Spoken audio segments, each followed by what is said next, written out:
ప్రభునందు ప్రియమైన శ్రోతలకు వందనములు. ఈ పోడ్కాస్ట్ కార్యక్రమంనకు స్వాగతం. మీ అందరి కొరకు ఈ కార్యక్రమమును ప్రసారం చేయుచున్నాం. విని దైవాశీస్సులు పొందుకోగలరు. ప్రియమైన శ్రోతలకు మన ప్రభువైన యేసుక్రీస్తు నామములో శుభోదయం. శ్రోతలారా, బాగున్నారా? మీ కొరకు ప్రతిదినం ఫీబా ఇండియా పక్షంగా ప్రార్థన చేస్తున్నాం. రండి, ఈ ఉదయకాలము దేవుని సన్నిధిలో మనస్సు తిప్పుకొనుట అనే అంశం కొరకు మీ మధ్యన జ్ఞాపకం చేస్తున్నాను. దీని కొరకు తీసుకోబడిన దేవుని వాక్యము హెస్కేలు గ్రంథము 18వ అధ్యాయం 29 నుంచి 32 వచన భాగాలు మీ మధ్యన జ్ఞాపకం చేస్తున్నాను. అయితే ఇశ్రాయేలీయులు యెహోవా మార్గము న్యాయము కాదని చెప్పుచున్నారు. ఇశ్రాయేలులారా, నా మార్గము న్యాయమే గాని మీ మార్గము న్యాయము కాదు. కాబట్టి ఇశ్రాయేలులారా, ఎవని ప్రవర్తన బట్టి వానికి శిక్ష విధింతును. మనస్సు తిప్పుకొని మీ అక్రమములు మీకు శిక్ష కారణములు కాకుండా వాటన్నిటినీ విడిచిపెట్టుడి. మీరు జరిగించిన అక్రమ క్రియలన్నిటినీ విడిచి నూతన హృదయంను నూతన బుద్ధియు తెచ్చుకొనుడి. ఇశ్రాయేలులారా, మీరెందుకు మరణము నొందుదురు? ఇదే యెహోవా వాక్కు. మరణము నొందువాడు మరణము నొందుతును బట్టి నేను సంతోషించువాడును కాను. కావున మీరు మనసు తిప్పుకొనుడి, అప్పుడు మీరు బ్రతుకుదురు. ఇదే ప్రభువు యెహోవా వాక్కు అని వ్రాయబడి ఉన్నది. ప్రియమైన వారలారా, యేసుక్రీస్తు వారు దేవుడు ఇశ్రాయేలు గృహాన్ని వారి పాపాల నుండి తిరిగి మరీ లేకుండా చేయడానికి ఆయన పిలుస్తూ ఉన్నాడు. ఇశ్రాయేల్ ప్రజలు దేవుని మార్గాలను అన్యాయంగా భావిస్తూ తమ మార్గాల్ని సమర్థించుకుంటున్నారు. దేవుడు వారికి బోధిస్తూ ఉన్నాడు. నా మార్గాలు సమానమైనవి కాదు అని ప్రశ్నిస్తూ వారి మార్గాలే అన్యాయమని సూచిస్తూ ఉన్నాడు. అతను ప్రతి వ్యక్తిని వారి మార్గాల ప్రకారం తీర్పు చేయునట్లు హెచ్చరిస్తూ తమ పాపాలని విడిచిపెట్టి కొత్త హృదయం మరియు కొత్త ఆత్మను పొందాలని ఆహ్వానిస్తూ ఉన్నాడు. దేవుడు మరణములో ఆనందం పొందడు. అతడు ప్రజలు జీవించాలని కోరుకుంటాడు. మనకు దేవుని న్యాయము మరియు కరుణను గుర్తు చేస్తూ ఉంటుంది ఈ వాక్య భాగాలు. అతడు మన పాపాలను విడిచిపెట్టి సత్యమార్గంలో నడవాలని యేసుప్రభు వారు కోరుకుంటున్నారు. మన హృదయాలను మన ఆత్మలను పునరుద్ధరించుకోవడం ద్వారా దేవుని జీవనాన్ని పొందవచ్చని దేవుడు మనకి వాక్యము ద్వారా తెలియజేస్తూ ఉన్నాడు.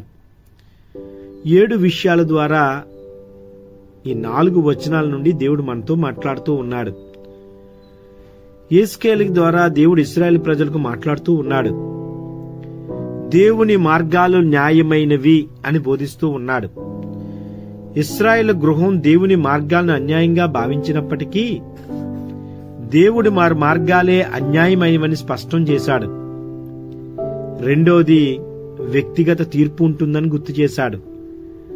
ప్రతి వ్యక్తిని వారి సొంత మార్గాల ప్రకారం దేవుడు తీర్పు తీస్తాడు. నీవు నేను ఏం చేశామో, నీవు నేను ఎలా బ్రతికామేమో, నీవు మీరు ఎలాగైతే ఉన్నారో దేవుడు దాన్ని బట్టి దేవుడు తీర్పు తీర్చాలని సిద్ధపడుతూ ఉన్నాడు. పశ్చాత్తాపం మరియు మార్పు మనలో రావాలని దేవుడు కోరుకుంటూ ఉన్నాడు. మన దోషాలను విడిచిపెట్టి పశ్చాత్తాపం చెయ్యాలని దేవుడు మనల్ని పిలుస్తూ ఉన్నాడు. 4వది, పాపాల నుండి విముక్తి మనకు కలిగించడానికి దేవుడు సిద్ధపడుతూ ఉన్నాడు.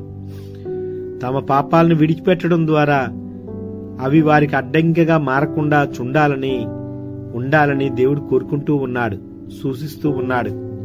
5వది, క్రొత్త హృదయం మనలో రావాలి, కొత్త మనస్సు మనలో రావాలి మరియు నూతన ఆత్మ, నూతన బుద్ధియు, నూతన హృదయము మనలో రావాలని దేవుడు కోరుతూ ఉన్నాడు. తమలో కొత్త హృదయం మరియు ఆత్మ సృష్టించుకోవాలని దేవుడు మనల్ని ఆహ్వానిస్తున్నాడు. 6వది, కొత్త హృదయం. 6వది, జీవితం పట్ల దేవుని ఇష్టం. దేవుడు ఎవరిని మరణంలోనికి ఆహ్వానించడు. అతను ప్రజలు పశ్చాత్తాపం చేసి జీవించాలని కోరుకుంటూ ఉన్నాడు. 7వది, పశ్చాత్తాపం ద్వారా జీవనం కలుగుతుందని దేవుడు తెలియజేస్తూ ఉన్నాడు. పశ్చాత్తాపం చేయడం ద్వారా, పొందడం ద్వారా ప్రజలు జీవిస్తారని దేవుని ఎదుట మనము మన జీవితాలు, మన మనసులు త్రిప్పుకొని దేవుడే మనకి శరణమని దేవుని ఎదుట మన జీవితాలు మార్చుకుంటే దేవుడు మనకి జీవనాన్ని ఇస్తాడని వాక్యము ద్వారా దేవుడు బోధిస్తూ ఉన్నాడు. ఆలోచన చేద్దామా? వ్యక్తిగత బాధ్యతగా పశ్చాత్తాపము మరియు దేవుని కరుణను ప్రతిబింబిస్తున్నాయి. మన జీవితాల్లో మనసు తిప్పుకోవాలి, బుద్ధి తెచ్చుకోవాలి. నూతన హృదయముతో అక్రమ క్రియలన్నీ విడిచిపెట్టి దేవుని కొరకు జీవించాలన్నదే దేవుడు ఈ ఉదయకాలం మాట్లాడుతున్నాడు. మనలో ఏదైనా దేవుడికి ఆయస్కరంగా ఉంటే మనసు తిప్పుకుందామా? నూతన బుద్ధి పొందుదామా? నూతన హృదయము మనము తెచ్చుకుందామా? దేవుని సంతోషపెట్టేవారిగా ఉందామా? అట్టి రీతిలో దేవుడు మనకి జీవనాన్ని ఇవ్వడానికి సిద్ధపడుతుండగా మన మనసులు మార్చుకుని దేవుని స్తుతిద్దాం.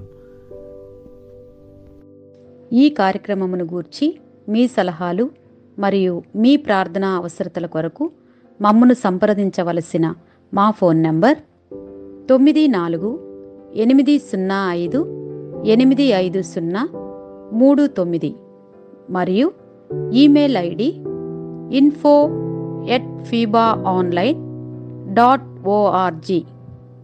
మా ఫోన్ నంబర్ మరొకసారి 9480585039. Email ID info@fibaonline.org.